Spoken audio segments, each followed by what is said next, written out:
Welcome to the next video in this series where I show you the most efficient ways to perform any exercise so you can maximize your time in the gym.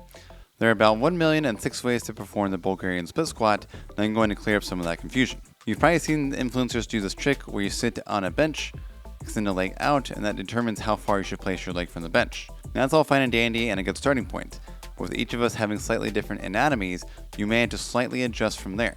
For example, some may have longer femurs or thigh bones, and some may have longer tibias or shins. This can greatly impact the mechanics of the other joints involved if you're just locked into a certain stance length. With that in mind, you want your shins and your torso parallel to each other while you're performing the movement. More on that later in the video. Keep your head and neck in a neutral position, fixing your eyes on something that is at least eye level or even slightly above. A lot of people have a tendency to look down, and when you do that, your body tends to lean forward, and that can throw out the mechanics of the movement, as well as decrease your balance. I usually perform the exercise with 2 dumbbells, one in each hand, but if you only use 1 dumbbell, you have a couple options.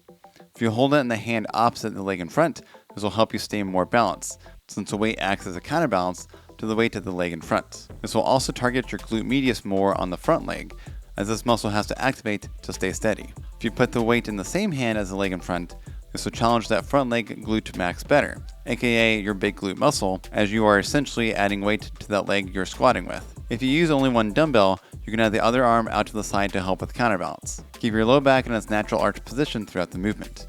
If you find your low back rounds at the bottom, but it doesn't bother you, great.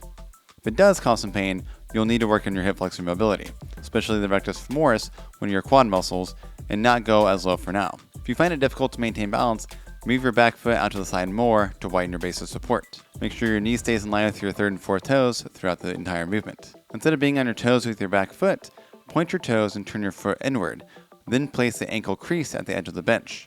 This should help with your balance, as well as feel better when performing the movement. Like mentioned before, you want your shins and torso to be parallel to each other throughout the movement. Think of it this way: if you had your foot really far back, this would definitely hit your quads more, and almost look like a leg extension. This isn't bad if you want to hit your quads more, but I feel there are better exercises for your quads. If your foot is really far out in front of you, your hamstrings kick in quite a bit more, limiting the contribution of your glutes. I view the Bulgarian split squat as a fantastic glute exercise with a hint of quad sprinkled in. If your shins and torso stay parallel to each other, this leverages your glutes to work the best and push with the most force, letting you crank out more reps with more weight. When you lower into the squat, don't think about just lowering down, but also letting your body move slightly back. This will allow a better stretch on the glutes in the bottom, most stretched position, targeting them more and getting more effective reps. Since this is a technical movement, I like to stay in the 6 to 10 rep range, topping it at 2 to 3 sets. Since you're doing both sides and it is a fairly complicated movement, this can be pretty fatiguing, and you don't want it to limit the rest of your workout and recovery.